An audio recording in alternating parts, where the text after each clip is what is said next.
ब्रह्मजाल सुत्त. ब्रह्मजाल सुत्त हे दिघनिकायातील पहिले आणि महत्वाचे सूत्र आहे. ब्रह्मजला सूत्र चीनी भाषेत भाषांतर म्हणून आढळते. हा अनुवाद कुमारजीवी यांनी 406 मध्ये केला होता.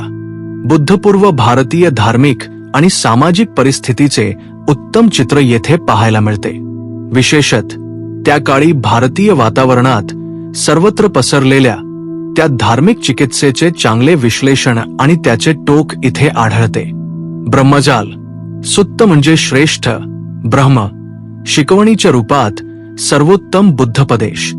बुद्ध उपदेशाला येथे सर्वोत्तम सापळा म्हटले आहे. निसटून जाणाऱ्या माशासारखे खोटे दृष्टांत पकडणे. या सुत्ताच्या प्रवचनाच्या शेवटी मागून भगवंतांना पंखा वाहवत असलेल्या आनंदाने विचारले, भंते, या उपदेशाला काय म्हणावे? आनंद, या उपदेशाला तुम्ही अर्थ सापळा देखील म्हणू शकता, धर्म सापळा देखील, ब्रह्म सापळा देखील, दृष्टी सापळा देखील, लोकतार संग्राम विजय देखील. खोट्या दृष्टांतांना पकडण्यासाठी भगवंतांनी ब्रह्मजाल सुत्ताचा उपदेश केला. ब्रह्मजाल सुत्तमध्ये वर्णन केलेल्या खोट्या दृष्टांतांची संख्या 62 आहे. यामध्ये जीवन आणि जगाच्या सुरुवातीशी संबंधित 18 गैरसमज आणि शेवटाशी संबंधित 44 गैरसमजांची 5 भागात विभागणी करण्यात आली आहे. 1. शाश्वतवाद. 2. नित्यता अनित्यतावाद. 3. शांत अनंतवाद. 4. अमर विक्षेपवाद. 5. अकारणवाद. यापैकी पहिल्या 4च्या सिद्धीसाठी 4 कारणे आणि शेवटच्या तत्वाच्या सिद्धीसाठी 2 कारणे दिली आहेत. अशा रीतीने 18 कारणांनी नानाश्रमण, ब्राह्मण आणि परिवराजक हे बुद्धपूर्व भारतात आत्मा आणि जगासंबंधी वरील 5 मते मांडत असत. याला मिथ्या दृष्टी म्हणतात. आत्मा आणि जगाचा अंत पूर्वांत कल्पिक बद्दल 44 गैरसमज होते. काही श्रमण, ब्राह्मण आणि परिवराजक 16 कारणांच्या आधारे मानत होते की मृत्यूनंतरही आत्मा जाणकार जागरूक राहतो, तर काहींनी 8 कारणांच्या आधारे विश्वास ठेवला की मृत्यूनंतर आत्मा अचेतन होतो, व्यक्ती राहत नाही. काहींच्या 8 कारणांच्या आधारे विश्वास होता की मृत्यूनंतर आत्मा चैतन्य किंवा बेशुद्ध राहत नाही, तर काहींच्या 7 कारणांवर विश्वास होता की आत्मा पूर्णपणे उपटला आहे, ते निर्मूलनवादी होते. या जन्मातच निर्वाण किंवा मोक्ष आहे असे 5 कारणांच्या आधारे काहींचे मत होते. अशा प्रकारे या 44 परस्पर विरोधी कारणांवरून आत्मा आणि जगाच्या अंताशी संबंधित तत्वांची कल्पना केली गेली. हे 44 अप्रांतकाल्पिक खोटे दृष्टांत होते. अशा प्रकारे एकंदरीत 62 परस्पर विरोधी मानसिक मतांनी भरलेले खोटे विचार भगवान बुद्धांच्या उदयापूर्वी भारतीय तात्विक वातावरणात प्रचलित होते, ज्यांचे उदाहरण या सुत्तामध्ये दिलेले आहे. ब्रह्मजाल सुत्ताचा मुख्य विषय म्हणजे वर उल्लेखलेल्या 62 मिथ्या दृष्टांतांचे वर्णन, पण त्यात इतरही अनेक गोष्टी योगायोगाने आल्या आहेत. अगदी सुरुवातीलाच आपण भगवान भिक्षूंसोबत राजगृह आणि नालंदा दरम्यानच्या वाटेने चालताना पाहतो. भगवान अंतराच राजगह अंतराच नालंद अध्यान मग्गपटीपन्नो होती. भगवान भिक्खूंना निंदा आणि स्तुतीमध्ये समानतेचा उपदेश करतात. नंतर मूल, प्रारंभिक, मध्यम, मध्य आणि महा या 3 भूमींचे माहिती आहे. या संदर्भातील विविध प्रकारचे उद्योग, कला, व्यवसाय आणि मानवाच्या जगण्याच्या पद्धतींचे वर्णन, ज्यातून भिक्षूंना दूर राहण्याची सूचना देण्यात आली आहे, हे त्यावेळच्या समाज जीवनाचे खूप चांगल्या प्रकारे चित्रण दिसते. तर त्या काळातील मनोरंजनाची साधने पाहिली असता त्यात नृत्य, गाणी, वाद्ये, नाटक, लीला, टाळ्या, थाप, घागरीवर तबला वाजवणे, गाणेगट, लोखंडी फटके वाजवणे, बांबू वाजवणे, सेलिब्रिटी, लढा, घोडा लढाई, बैलाची लढाई, बकऱ्यांची लढाई, लाठीचा खेळ, मुठीत मारणे, कुस्ती, लढाई खेळ, लष्करी प्रात्यक्षिके इत्यादींची वर्णने आढळतात.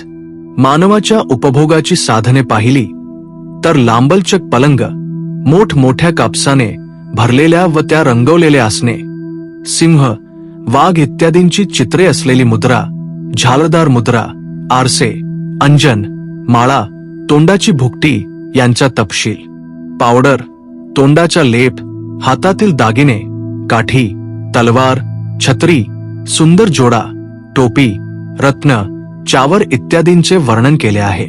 राजकथा, चोरकथा, गाव, महानगरपालिका, शहर, जिल्हा, स्त्रिया, पानघाट आणि भूतप्रेत इत्यादी अनेक प्रकारच्या कथा, अनेक प्रकारचे फलदायी ज्योतिष, अनेक प्रकारच्या खोट्या सामाजिक समजुती आणि जगण्याच्या पद्धतीही तपशीलवार आहेत. पूर्ण यज्ञगादीची परंपरा किती विकृत झाली आहे याचे द्योतक अग्निहवन, दारवी होम, तुषहोम, कानहोम, तांदूळ होम, घितहोम, तेलहोम अशा विविध प्रकारच्या होमांच्या यादीतून दिसून येते. तोंडात तूप घालून होम, रुधिरघर ई वास्तुविद्या, क्षेत्रविद्या, रत्नचिन्हे, वस्त्रचिन्हे इत्यादी अनेक प्रकारच्या शिक्षणाचे तपशील येथे दिले आहेत. सारांश असा की बुद्धपूर्व भारतातील संपूर्ण सामाजिक आणि धार्मिक जीवनाचे चित्रण येथे करण्यात आले आहे. तात्विक दृष्ट्या या सुत्ताचे महत्त्व असे आहे की ते भगवान बुद्धाच्या शासनाच्या स्वरूपाकडे निर्देश करते, जे मध्यम प्रतिपदेवर आधारित आहे आणि ज्यामध्ये जीवनाच्या सत्याची जाणीव, सच्ची क्रिया ही मुख्य गोष्ट आहे. शाश्वततेचे सिद्धांत किंवा शाश्वतता ई मध्ये पडू नका. त्यामुळे बुद्धपूर्व भारतीय विचारांची चिकित्सा आणि त्यांच्या पार्श्वभूमीवर बुद्ध शासनाचा संदेश आणि संदर्भात समकालीन भारतीय समाजातील उद्योग, व्यवसाय इत्यादींचे चित्रण या दृष्टिकोनातून हे सुत्त अत्यंत महत्वाचे आहे. महाप्रिनिब्बाण सुत्त.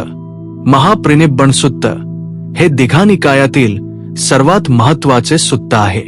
येथे आपल्याला तथागतांच्या शेवटच्या जीवनाचे अत्यंत मार्मिक आणि सत्य चित्र मिळते. या सुत्तामध्ये प्रामुख्याने खालील घटनांची माहिती मिळते. 1. वज्जींच्या विरुद्ध अजातशत्रूच्या मोहिमेचा हेतू. 2. बुद्धांचा शेवटचा प्रवास. 3. अंबापाली गणिकेचे जेव. 4. बुद्धांचा गंभीर आजार. 5. चुंदाचे शेवटचे जेवण. 6. आयुष्याचा शेवटचा काळ. 7. भिक्षूंची महिलांप्रती कर्तव्ये. 8. चक्रवर्तींचे अंत्यसंस्कार. 9. सुभद्राची प्रवज्जा. 10. अंतिम उपदेश. 11. भगवंतांचे परिनिर्वाण. 12. अंत्यसंस्कार. 13. स्तूपांचे निर्माण. या सर्व घटनांचे थोडक्यात चित्रणही येथे करता येणार नाही. 1-2 घटनाच लिहिता येतील. 1. परिनिर्वाणापूर्वी आनंदाने भगवंतांना विचारले, भन्ते, तथागतांच्या शरीराची विल्हेवाट कशी लावावी? भगवंतांनी उत्तर दिले, आनंद, तथागतांच्या देहाची पूजा करण्याबद्दल बेफिकीर राहा. तू आनंद आहेस. खऱ्या वस्तूसाठीच धडपड कर. खऱ्या वस्तूसाठी उद्योग कर. खऱ्या अर्थासाठी अथक, कष्टाळू, आत्मसमी व्हा. 2. आनंदने विचारले, भन्ते, आम्ही स्त्रियांशी कसे वागू? अदर्शन आनंद, किंबहुना बुद्धांचे शेवटचे जीवन आणि त्यांचा सेवक शिष्य आनंद यांच्यासोबतचा त्यांचा वर्तमानकाळ जाणून घेण्यासाठी हे सुत्त वाचणे अत्यंत आवश्यक आहे. महाप्रिनिर्वाण प्राप्त करण्यापूर्वी भगवंतांनी भिक्षूंना आश्वस्त केले, आनंद, कदाचित अशा प्रकारे आमचे शास्त्र तुमच्याकडे गेले. आता ते आमचे शास्त्र राहिले नाहीत. आनंदा, असे समजू नका. मी तुम्हाला जो धर्म आणि विनय उपदेश केला तो माझ्यानंतर तुमचे शास्त्र असतील. यो वो आनंद मया धम्मोच विनियोच देसितो पंतो सो वो ममच्चेन सत्था. करुणामय शास्त्राने शेवटच्या वेळी भिक्खूंना उद्देशून म्हटले, हंत, भिक्षू, आता मी तुम्हाला सांगतो, सर्व संस्कार, निर्मित वस्तू, व्ययधर्म नाशवंत आहेत. ते अप्रमाद जीवनाचे ध्येय बरोबर करा. वैधम्मा संखारा अप्पमादेन संपादेत. हा तथागतांचा शेवटचा शब्द होता. बुद्धांच्या राजगृह ते कुसिनारा या प्रवासाचे वर्णन येथे आपल्याला आढळते. भगवंताच्या मुक्कामाच्या ठिकाणांचे संपूर्ण वर्णन येथे आलेले आहे. अंबलठिका, नालंदा, पाटलीग्राम, कोटीग्राम, नादिका, वैशाली, हत्थीग्राम आणि पावा ई नगरांचे वर्णन आले आहे. वैशाली प्रजासत्ताकातील 7 गणांची स्तुती ही भगवंतांनी या सुत्तामध्ये केली आहे.